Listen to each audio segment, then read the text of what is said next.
Hello, this is Dwayne Thomas. This is my video reflection assignment, Chapter 10, Creating a Community of Learners. The question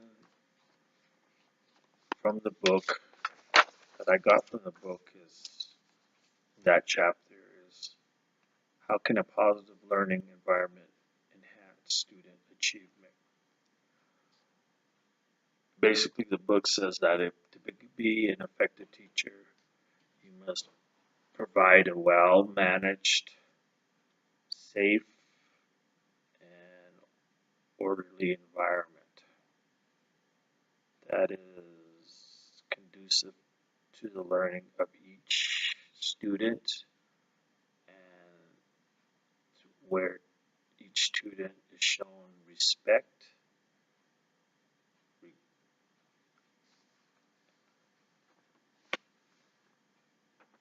All of these components are part of a positive learning environment consisting of classroom management structure and the climate that you create, that an effective teacher is responsible to create. This should all support a growing academic environment for achievement, towards achievement for each student. By establishing a quality, safe environment, this will help students to feel safe and grow and develop properly. In the chapter, they covered classroom management by in order to establish proper procedures, uh, in order to cover discipline, misbehavior, and basically just for a teacher to take ownership of the classroom. One of the things that they talked about also was the need to create a physical environment where the student feels comfortable and an environment where the teacher feels comfortable. And I could see the need to set physical space to where a teacher is able to walk around a group of students to offer, direct involvement into their activity. Make sure that each student is achieving what they need to. Uh,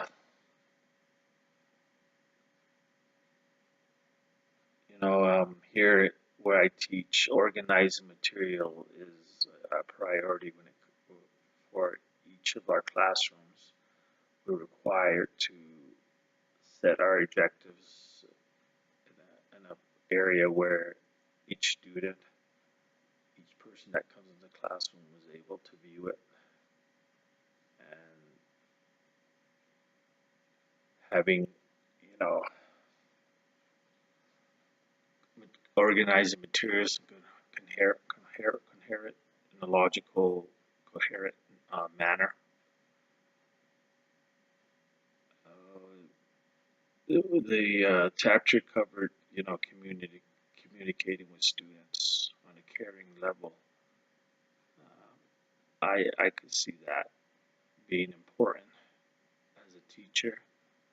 Like I tell my students, we're going to be together from now until Christmas, so we need to treat one another right.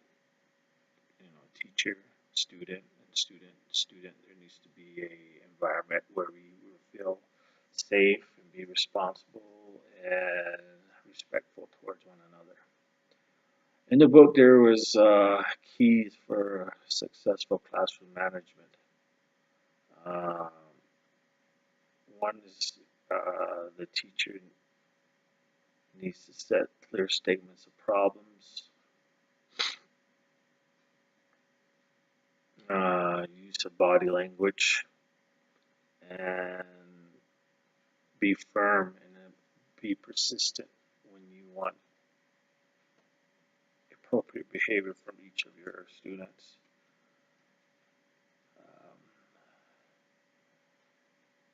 I find that takes time. It's a work in progress.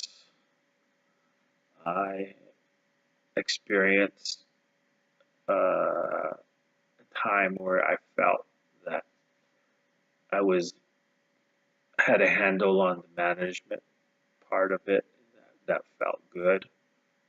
But that was one day, and the next day I had a problem with the same class. So it's just something you have to work towards. So it's a work in progress.